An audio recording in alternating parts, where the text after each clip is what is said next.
చాలా పొలిగలగా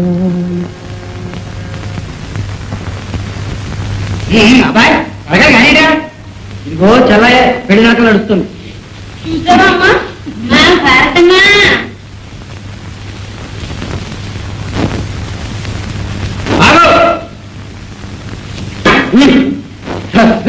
బెదరకొచ్చాడే పోలయా ఆగమని కదా దగ్గర ఏంటిది? ఈ పంట నువ్వు పట్టడానికి లేదు. ఇంకెవరు? నేను. ఏ నువ్వు పండించావా? ఎవరు పండిస్తే ఇది నాది. అంటే అంతేనా? కర్ణగారు అడుగు. రై పొసలు కదండ్రా. ఎందుకు అయ్యాడు? అబ్బాయి ఈ కుర్ర తిరపరలు మన దగ్గర సాగవు అనగా ఇది గవర్నమెంట్ రికార్డు అనుకున్నారా లేకపోతే సాగలు పద్దు అనుకున్నారా? లెక్క దాకలా. ఏ లెక్క దాఖలైనా ఏటెళ్ల కాలం కష్టపడి పండించుకున్నా ఇప్పుడు పేసి పెడతారా? న్యాయమేనా? న్యాయమో జీవో నేను చెప్పవలసింది చెప్పాను. మీకు అంతగా నచ్చకపోతే పెద్ద మనిషి సాగరయ్య గారు ఉన్నారు, ఆయన దగ్గరికి వచ్చి పరిష్కారం చేసుకోండి. ఎలా పోరాయా? అలా అన్నారు. బాగుంది, పదండి. ఏమంటారు? సరే పదండి. చెప్పి సాగు చేసుకున్నా ఈ తిప్పలు తప్పల. అక్కడికి ఎందుకున్నానా? పిల్లితో కోర్టు ఇచ్చినట్టు ఎక్కడికి వెళ్తే ఏరా? సాగరయ్య గారు మాత్రం మనం చేసుకున్న భూమిని కాదంటారా? ఇంత అన్నాయమా? కమలరా చూసావా బోసాయా? ద్వీపారం పోలాయి పేరున ఉందంట. సాగరయ్య గారి దగ్గరికి తీర్పుకి వెళ్తున్నాం.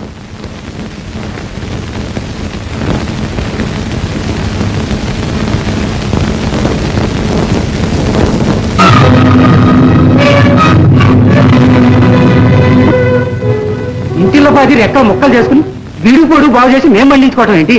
గదదన్నం పోయినట్టు పంటెత్తు పోవటానికి మీరు రావటం ఏంటి? ఇదేనా న్యాయం? తొందరపడకు కోటయ్య. అది కాదు సాగరయ్య గారు, మీకు తెలుసుగా ఆ తుమ్మల బంజర్లో 4 ఎకరాల చెక్క సాగు చేసుకుంటున్నానని. దానికి నమ్మేదేమిటో అనగా ఆ బంజర్కి బీఫారం పోలాయి పేరు ఉంది. పోలాయి పేర్లు ఎందుకు ఉండాలి అంట? నీతో మొదటి చెప్పే కదా సాగు చేస్తున్నాం. మళ్ళీ ఆ మాట అంటాడు. ఎప్పుడో ఒక అడిగి మెదలకుండా ఊరుకుంటా నీకు అక్కర్లేదేమని పోలాయి అడిగితే ఒకసారి రాసి పంపించేశాను. పంపించేశారు అంతేనా? ఇక మేము కోటయ్య మీకు తెలిసిన గోళా కాదు, తెలియని గోళా కాదు. బంజరు కావాలన్న వాడు బీఫారం రాయించుకోవద్దు. ఇప్పుడు చూడు, ఎక్కదాకలా వాడి పేర ఉంది, నువ్వు సాగు చేసుకున్నావు. పాపం పిల్లలు గలవాడి అంత నీకు కాదనడం న్యాయం కాదు. ఆ మాట చెప్పండి. చూడు కోటయ్య, అయిందేదో అయింది. ఎకరానికి 3 బస్తాలు చొప్పున పోలాయికి ఇచ్చాయి. నేను ఒప్పుకోను. ఎకరానికి 3 బస్తాలు మీరు అట్ట అంటారా? మీ మంచి కోసమే చెప్పాను. పేచీలకు దిగితే అందులో నీకు ఒక గింజ కూడా దక్కదు. అది ఆలోచించుకో. లెక్క దాఖలా హక్కుదారు పోలయ్యే అనగా ఈ ఫసలీకి సర్కారు పెనాల్టీ వాడే కట్టాలి. విడిగట్టబోతే వాడు కట్టరేటి? ఆ పెనాల్టీ ఏదో నేనే కట్టుకోపోయానా? అదిగో ఆ మరత పేచీలే వద్దన్నాను. అలా అయితే మొదటికే మోసం వస్తుంది. నీ ఇష్టం వెళ్ళు అని కవికరిస్తే నేను మాత్రం ఏమన్నాను? ఏమన్నా లాభం లేదు. వాడి 12 బస్తాలు వాడికి ఇవ్వడం, లేకపోతే వాడి పని వాడు చేయడము అంతే. ఆలోచించుకో. ఆలోచించేదేముంది? నీ ఇష్ట ప్రకారమే కానివ్వండి. సదియ్యా ఏరా? సరేనా? మీ మాటకు అడ్డడు కానీ బాబు, నాకే అన్యాయం జరిగిపోయింది.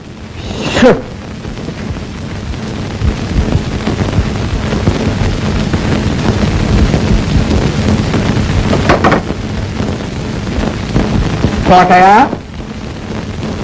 అయ్యా చూడు, నీ పాత కవులు బాకి 16 బస్తాలుంది, పంపించాయి. బాబు 7 పిల్ల పెళ్లి తలపెట్టుకున్నాం. మీరు కనికరిస్తే వచ్చే ఏడు మీ బాకీ తీర్చుకుంటాను. బాగుంది. ఈ ఎంకి బళ్ళి శుద్ధి చావుకు వచ్చిందట. తమరు అట్టంటే కాదు, ఈ శుభకార్యం మీరు చేయించారనుకుంటాను. నువ్వు అనుకోవడానికే ఎన్నైనా అనుకుంటావు. తెలిసేద్దాం అనుకునేగా నా కవులు అమాంతంగా మానేసి బంజరుకి ఎగపడ్డావు. ఏం పొడిచాడులేండి. ఈ 12 బస్తాలు అంటే ఆకులో అన్నం అంగుట్లో పడేలాగా ఆటంకాలు ఎన్నో. ఎవరు చూచాడు? నా కవులు పనికిరానిది నా బాకీ పనికొచ్చేదినా? ఆ వేషాలేం కుదరవు. నా బాకీ చెల్లించి తీరాల్సిందే.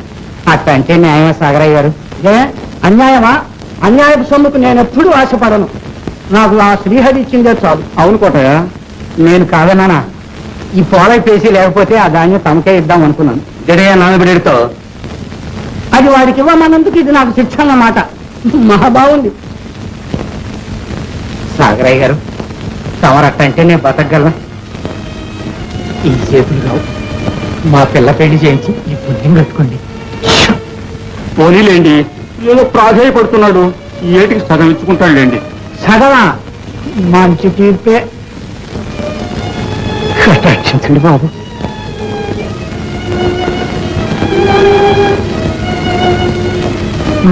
సరే, మెత్తని మనసు వాడినైనందుకు ఇదే ప్రాయశ్చిత్తం. కానీ ఆ 8 బస్తాలు మా ఫ్యాక్టరీకి పంపించాయి. అట్టగానండి, సెలవు. వెళ్ళు.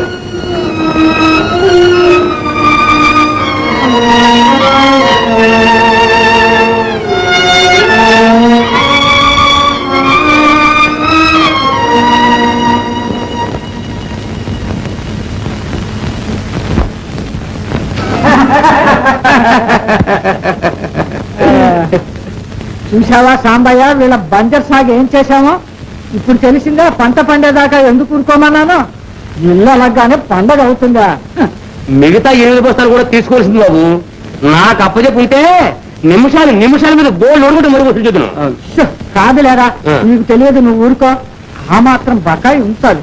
ఎందుకు అనగా వాడి తిలక మన చేతిలో ఉన్నదన్నమాట. లేకపోతే వీళ్ళు మన మాట వింటారా? ఆ కుర్రవేధవులకి తాళం వేస్తూ ఉంటారు. ఓహో, అదా సంగతి. ఒరేయ్, నువ్వు పోరా. నీ బస్తాలు నువ్వు తీసుకొని ఇంటికి పో. మళ్ళీ సంవత్సరం దాకా నన్ను అడగకూడదు, తెలుసా? సంవత్సరం ఉంది బాబు, మళ్ళీ అయిపోయిందా కరెక్ట్గా? ఓహో, అది పెట్టి కొట్టబట్టి రే పోలే. అందులో 6 బస్తాలు మన ఇంటికి పంపించు. నేనే ఆకులు లాగుతుంటే నా మూత నువ్వు లాగుతావుటయ్యా. అబ్బా,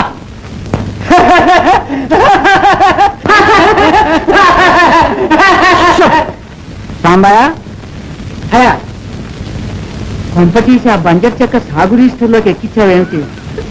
అంత తెలివి తక్కువ పని చేస్తాను. ఎక్కించకు. అది మా పడమటి పొలంలో కలిపి సాగు చేద్దాం అనుకుంటున్నాను.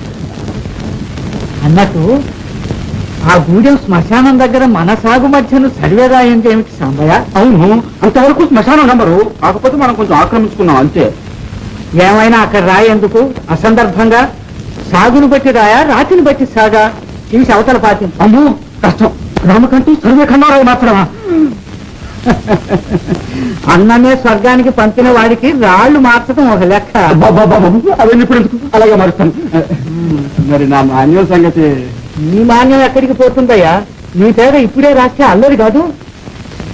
తింటూ ఉండు కానీ.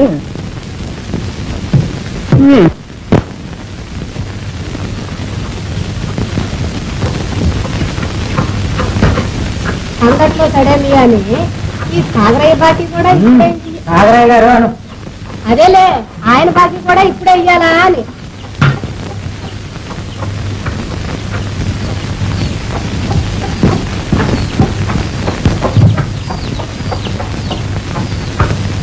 ఇంకా కోట సినిమాలు వస్తాడు, గట్టిగా ధాన్యం కలవదు. ఈగిపోతే ఊరుకుంటారంటరా? ఎద్దుకుంది కాకి ముద్ద. విద్యుత్కి ఇచ్చిన తర్వాత ఎందుకు ఊరుకుంటారు? విడుపు కూడా సాగర దగ్గర చేయడమయ్యా. ఏడుస్తాయి వ్యవసాయం చేస్తే కారి మోకులు దొంగలు ఎత్తుకెళ్ళాక ఎందులో చూసినా మెతకేగా. మెతక లేకపోతే నీ కటకటానికి మెతుకు కూడా మిగిలేదు కాదు, తెలుసా? ఊరికే ఏదో కబుర్లు చెప్పడం కాదు, ఏదో కబుర్లు. ఆ కారణం చేసిన పితరాటానికి నీ నోట్ల నాలిక లేకపోవడానికి మీ పాటి తెలివి నాకు ఉంది.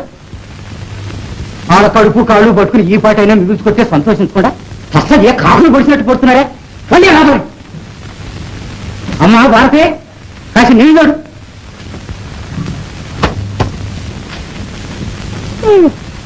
ఈయన కాచి నక్కల పాలు చేసినట్టు అయింది.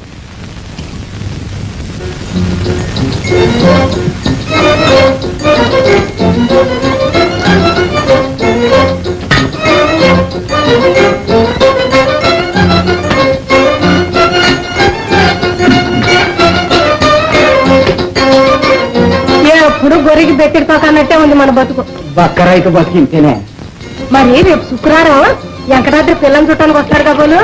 అదే ఆలోచిస్తున్నా. తస్సది నువ్వు ఒకటి చేస్తావా? వెంకటాద్రి దగ్గరికి ఎల్లు అంటూనేవుగా. ఇట్ట అవుతుందని నేను మాత్రం అనుకున్నాను. ఈ పంటలోనైనా 4 గింజలు మిగిలితే దీని పెళ్లి పెద్ద తీరిపోద్ది అనుకున్నాను. ఏం తీరటం, ఈ రేటు ఇంకా పిల్ల పెళ్లి చేయలేమే. అయితే ఆ వాళ్ళు మన కోసం ఆగుతారా? ఆ అబ్బాయికి పిల్లనివ్వడానికి ఎంతో మంది ఎగబడుతున్నారంట.